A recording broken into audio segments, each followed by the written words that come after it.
Hello there, my name is Cheyenne Quinn. I am a student at Unity College. Today my discussion will be about comparing plant and animal cells.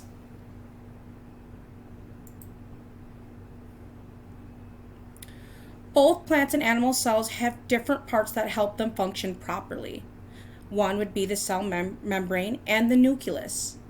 Number 2 would be the cytoplasm, and 3, the mitochondria. Both plants and animals cells have different parts that help them function properly. One important part is the cell membrane, which is like the skin of the cell. It keeps everything inside the cell and controls what goes in and out. Another important part is the nucleus, which is like the brain of the cell.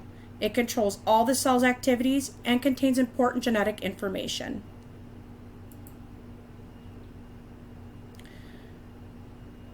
Both plant and animal cells also have cytoplasm, which is like the jelly in a donut. It supports all the other parts and allows them to move around and do their jobs. Lastly, both types of cells have tiny organs called mitochondria, which are like little power plants. They provide energy to the cell and help it do all the things it needs to do to stay alive.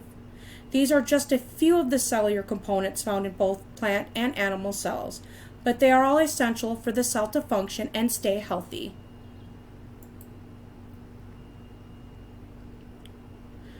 The shape of a plant cell is typically rectangular or cubic. Plant cells have a distant outer cell wall that provides them with extra structure and support.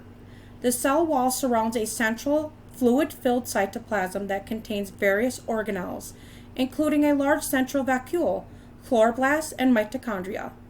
The chloroplasts are responsible for the photosynthesis, which produces energy for the plant, while the mitochondria are responsible for the cellular respiration, which converts this energy into a usable form.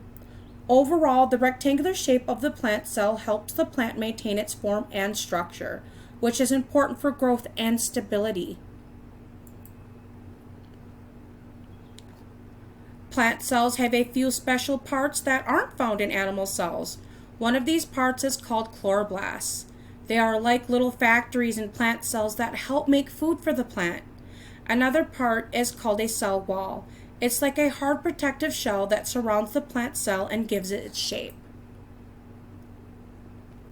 Lastly, plant cells also have something called a central vacuole. It's a big space inside the cell that can store water and other necessary things, so the plant can use them later. These are some of the special parts that make plant cells unique. Animal cells are typically has a round or irregular shape.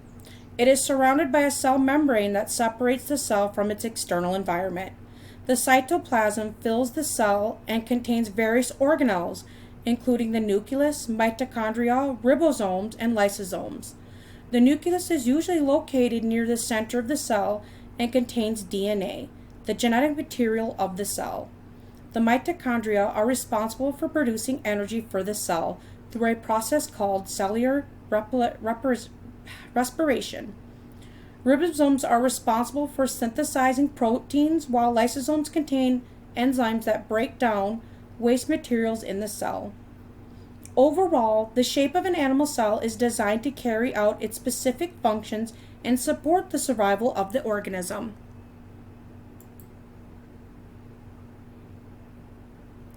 Animal cells have some parts called organelles that plant cells don't have. One of these is called centrioles, which help in cell division. Another is lysosomes, which help in the breaking down waste in the cell. Also, animal cells have more flexible cell membranes that help the cell move and change shape as needed. They are some of the things that make animal cells different from plant cells.